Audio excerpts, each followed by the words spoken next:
بسم اللہ الرحمن الرحیم۔ ویلکم بیک ناظرین گرامی، پروگرام میں وقفہ کے بعد دوبارہ آپ کی خدمت میں حاضر ہیں۔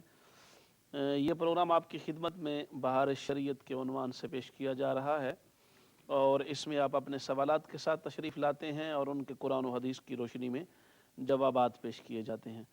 وقفہ پر جانے سے پہلے میں نے لفظ معصوم کی تفصیل، توضیحی، تشریحی کے لیے حضرت کی خدمت میں سوال پیش کیا کہ لفظ معصوم کا لغوی معنی کیا ہے اور اس کے اصطلاحی مفہوم سے مراد کیا ہوگا۔ تو ہمارے جو ناظرین ہمارے ساتھ شامل تھے اور جو اب بھی شامل ہوئے ہیں، انہوں نے لفظ معصوم کی تشریح اور توضیح سنی، مختلف کتب کے حوالے سے اس کی لغوی بحث بھی کی گئی۔ تو اب ہماری کالز لائن جو ہیں وہ اوپن ہو چکی ہیں، آپ اپنے سوالات کے ساتھ تشریف لا سکتے ہیں۔ حضرت آپ نے بڑی پیاری وضاحت فرمائی ہے لفظ معصوم پر اور اس کے مدلولات پر، تو آپ یہ بھی تھوڑا وضاحت فرما دیں کہ یہ جو حضرت ہم بچے کے لیے بولتے ہیں معصوم کا لفظ، تو آپ کیا سمجھتے ہیں کہ بچے کے لیے بھی پھر معصوم کا لفظ بولنا جائز ہوگا؟ اور اگر جائز ہوگا تو کیا اس میں سینس میں تھوڑا فرق آئے گا یا نیت کا فرق کرنا پڑے گا؟ اس کی کیا کیفیت ہوگی؟ جی، بسم اللہ الرحمن الرحیم۔ معصوم کا جو لفظ ہے نا جی، اس کے یہ جو بچے کے لیے لفظ معصوم بولا جاتا ہے، یہ شرعی معصوم جو ہے اس کے معنی میں نہیں بولا جاتا۔ اس کا مطلب یہ ہے کہ چونکہ بچہ جو ہے وہ بھی شریعت کے احکام کا مکلف نہیں ہوتا، کیونکہ احکام شرعیہ جو ہے وہ متوجہ ہوتے ہیں جب ایک بندہ عاقل بالغ ہو۔ تو عاقل بالغ مسلمان اور ہوش مند صحیح الدماغ، اگر کوئی شخص جو ہے وہ فاتر العقل ہے، مفتور العقل ہے، تو اس کی طرف بھی شریعت کے احکام متوجہ نہیں ہوتے۔ عاقل بالغ ہوش مند مسلمان جو ہے اس کی طرف شریعت کے احکام متوجہ ہوتے ہیں اور اسے ہی مکلف بنایا گیا ہے احکام شرعیہ کا۔ تو بچہ جو ہوتا ہے چونکہ وہ ابھی عاقل نہیں، بالغ نہیں، سن شعور کو نہیں پہنچا ہوا، تو اس سبب سے اس کے پر لفظ جو ہے معصوم بول دیا جاتا ہے کہ ابھی تک اس نے کوئی گناہ نہیں کیا۔ لیکن معصوم شرعی جو ہے نا وہ اس کے لیے نہیں بولا جا سکتا، کیوں کہ بچہ جو ہے اس کے اندر ایک تو غلطی کا اس سے امکان موجود ہے، ٹھیک ہے جی۔ دوسرا یہ ہے کہ اس کی جو حفاظت ہے گناہ سے، اس کے لیے کوئی دلیل نہیں ہے۔ تو جس معنی میں انبیاء کرام علیہ السلام کے لیے لفظ بولا جاتا ہے، اس معنی میں یہ معصوم کا لفظ کسی کے لیے بھی نہیں بولا جاتا۔ ہاں البتہ جو دیگر معنی ہیں ان کے ساتھ یہ لفظ وضاحت کے ساتھ اگر کوئی بولے کہ اس بات سے کیا مراد ہے، تو پھر وہ لفظ بولا جا سکتا ہے تقیید کے ساتھ، یعنی ساتھ قید ذکر کی جائے کہ یہ معصوم ہم کس وجہ سے کہہ رہے ہیں۔ جیسا کہ معصوم الدم ہے، ہر مسلمان جو ہے وہ معصوم الدم ہے کہ اس کی جان کی حفاظت حاصل ہے شریعت کی طرف سے اس کو، کہ اس کا خون جو ہے وہ مباح نہیں ہے، حلال نہیں ہے کہ کسی کا مسلمان کا خون بہا دیا جائے۔ اس اعتبار سے شریعت میں، فقہ میں بھی معصوم الدم کی اصطلاح استعمال کی جاتی ہے ہر بندے مسلمان کے لیے۔ لیکن معصوم شرعی جو گناہوں سے اللہ تعالیٰ کی حفاظت میں ہے وہ اس سے مراد نہیں ہوتا۔ معصوم الدم کا مطلب ہے مباح الدم کے مقابلے میں، کہ جس طرح کسی کا خون اگر حلال ہو کرنا مرتد ہے، یا مثال کے طور پر حربی ہے اور حرب میں وہ سامنے آیا ہے، تو وہ جس طرح کے مباح الدم ہے، اس طرح وہ جو ہے نا مسلمان وہ معصوم الدم ہے، وہ مباح الدم نہیں ہے۔ تو مباح الدم کے مقابلے میں معصوم الدم بولا جاتا ہے اس طرح قید کے ساتھ کہ اس کی جو حفاظت ہے وہ کس چیز کی حفاظت ہے اور کس درجہ میں ہے، اس طرح۔ لیکن معصوم شرعی جو کہ معصومون و منزہون عن الکبائر والصغائر کی تعریف میں آتا ہے، جیسے شرف اکبر کے اندر موجود ہے کہ وہ منزہ ہیں اور حفاظت میں ہیں، حفاظت اللہ تبارک و تعالیٰ جل شانہ کی نگرانی میں ہے، اس کی قدرت کی نگرانی میں ہے، کبائر سے، صغائر سے، کفر سے، شرک سے، ہر چیز سے، اور ہیں بھی بطریق قطعی بنصوص، تو وہ صرف انبیاء کرام علیہ السلام ہیں اور رسول اعظام علیہ السلام ہیں، ان کے سوا کوئی نہیں۔ ان معنوں میں اگر کسی دوسرے پر اس لفظ کا اطلاق کیا جاتا ہے تو یہ شرک فی الرسالت ہے، اور یہ بدترین گستاخی ہے اللہ کے نبیوں کی۔ اگر کوئی شخص کسی اور پر بھی بولتا ہے، کیوں؟ اس لیے کہ وہ غیر نبی کو انبیاء کرام کے زمرے میں داخل کر رہا ہے، اس لیے کسی اور کے لیے معصوم شرعی کا لفظ بولنا یہ جائز نہیں ہے۔ جزاکم اللہ۔ ہمارے ساتھ ایک برادر ہیں ہڈرسفیلڈ سے۔ السلام علیکم۔ وعلیکم السلام۔ جی جی حضرت، میں نے شاہ صاحب سے یہ 2 سوال پوچھنے ہیں طلاق کے بارے میں، جی کہ اگر کوئی آدمی اپنی بیوی کو طلاق ٹیلی فون پہ ٹیکسٹ کر کے کہہ دے جی تو وہ طلاق ہو جاتی ہے؟ ٹھیک۔ اس میں اس کا تھوڑا سا تفصیلی بیان دے دیں۔ اور دوسرا یہ ہے کہ اگر ماں باپ اپنی بہو کے اوپر ایسے غلط الزامات لگا کر بیٹے کو مجبور کریں کہ اس کو طلاق دے دو، تو اس میں شرعی کیا حکم ہے؟ ٹھیک۔ اچھا، تو اس عدت کا بھی تھوڑا سا اس میں بتا دیں کہ اگر عورت کو طلاق ہو جاتی ہے تو اس کی عدت کی شرائط کیا ہے؟ وہ کام پہ جا سکتی ہے یا اور کہیں ادھر ادھر جا سکتی ہے یا نہیں جا سکتی؟ جی ٹھیک ہے، ہاں جی، مہربانی۔ شکریہ، بہت شکریہ تشریف لانے کا۔ انشاءاللہ تعالیٰ آپ ہمارے ساتھ رہیے، آپ کے سوال پر بھی ضرور بات ہوتی ہے۔ ہاں جی حضرت، یہ ہم یہیں سے ہی اگلے سوال کا آغاز کرتے ہیں۔ یہ ہمارے بھائی نے ہڈرسفیلڈ سے پوچھا ہے جی کہ کیا مرد اپنی بیوی کو فون کے ٹیکسٹ کے ذریعے طلاق دے سکتا ہے اور وہ طلاق ہو جائے گی؟ بسم اللہ الرحمن الرحیم۔ الطلاق مرتان فامساک بمعروف و تسریح باحسان۔ صدق اللہ العظیم۔ طلاق جو ہے مرد کا حق ہے، اس کا اختیار ہے کہ اگر اپنی بیوی کو نباہ نہ ہو رہا ہو اور وہ سمجھتا ہو کہ آبادی کی کوئی صورت نہیں ہے، تو اس صورت میں شریعت کی طرف سے اس کو یہ حق دیا گیا ہے کہ وہ طلاق کے ساتھ، نیکی کے ساتھ، احسان کے ساتھ اپنی بیوی سے جو شرعی تعلق ہے اس سے اس کو جدا کر سکتا ہے۔ اور طلاق کا راستہ شریعت نے اسی لیے رکھا ہے کہ تاکہ وہ ایک دوسرے کے ساتھ نباہ نہ ہونے کے باوجود ویسے ہی وہ اس معاہدے کی وجہ سے اکٹھے رہ رہے ہوں اور ایک دوسرے دونوں تکلیف میں رہ رہے ہوں، تو اس سے بہتر ہے کہ وہ نیکی کے ساتھ، احسان کے ساتھ وہ اس کو جدا کر دے، حسن سلوک کے ساتھ۔ مہر وغیرہ رہتا ہو وہ بھی ادا کرے، بلکہ شریعت نے لکھا ہے کہ اس سے زیادہ کچھ اس کو اور دے کر کچھ نہ کچھ رخصت کرے اور طلاق دے۔ طلاق کی صورت یہ ہے کہ طہر کے اندر طلاق دے، جس کے اندر مرد و عورت کا کوئی جو ازدواجی تعلق ہے وہ قائم نہ ہوا ہو، اس طہر کے اندر، طہر کہتے ہیں ان 20 دنوں کو جن کے اندر عورت نماز پڑھ سکتی ہے، اس کے اندر طلاق دے۔ اور پھر جب عذر کے دن آتے ہیں عورت کے ارما کے، اس کے بعد پھر اگلا طہر ہے، تو طہر ان 20 دنوں کو کہتے ہیں جن کے اندر عورت نماز پڑھ سکتی ہے، پھر دوسری طلاق دے۔ اور اسی طرح تیسرے طہر کے اندر اگر تیسری طلاق رجوع نہیں ہوا تو پھر تیسری طلاق دے۔ مسئلہ یہ ہے جو انہوں نے پوچھا ہے کہ کیا عورت جو ہے اس کو طلاق مرد ٹیلی فون پر دے سکتا ہے؟ تو ٹیلی فون پر طلاق کیوں دیتا ہے؟ اس کی کیا ضرورت ہے؟ طلاق کا ابلاغ جو ہے اس کا پہنچانا، اس کا مسئلہ ہے۔ ٹیلی فون کے اوپر اگر طلاق دیتا ہے اور اس کے بعد وہ مکر جاتا ہے، قائم نہیں رہتا، وہ کہتا ہے میں طلاق دی نہیں، تو اس کے اندر ثبوت جو ہے اس کے اندر مسئلہ پیدا ہو جائے گا۔ اس لیے کہ ملی جلی آواز کے ساتھ کوئی دوسرا شخص جو ہے وہ بھی ٹیلی فون پر آواز ایسی نکال کے، نقل کر کے وہ عورت کو طلاق کے لیے کہہ سکتا ہے۔